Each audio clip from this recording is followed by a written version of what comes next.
Mouammar Kadhafi s'accroche au pouvoir et assure contre toute vraisemblance que la Libye est complètement calme. Ses forces ne contrôlent pourtant plus que Tripoli et sa région. Les insurgés ont mis sur pied à Benghazi un conseil national indépendant pour représenter les villes libérées. Ils s'apprêteraient à marcher sur la capitale. Washington s'est dit prêt à apporter toute forme d'aide aux opposants libyens. Dans le reste du monde arabe, l'ébullition continue. La contestation a gagné le sultanat d'Oman, voisin du Yémen.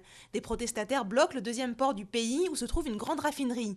À Tunis, les protestataires continuent leur sit-in malgré la démission du Premier ministre Mohamed Hanouchi.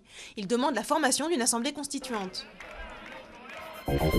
Annie Girardot est décédée à l'âge de 79 ans. Après avoir intégré la Comédie Française, cette grande actrice populaire avait lancé sa carrière au cinéma en jouant dans Rocco et ses frères de Visconti.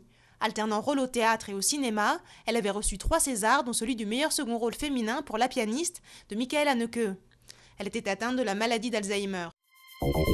Le nouvel homme fort du gouvernement, c'est lui. Le nouveau ministre des Affaires étrangères, Alain Juppé, a promis qu'il essaierait d'être aussi proche que possible des diplomates, des gens de qualité, selon lui. Il s'est engagé à essayer de leur redonner les moyens d'exercer leur mission. Pour le porte-parole du PS, le départ de MAM signe le fiasco total de la politique étrangère de Nicolas Sarkozy.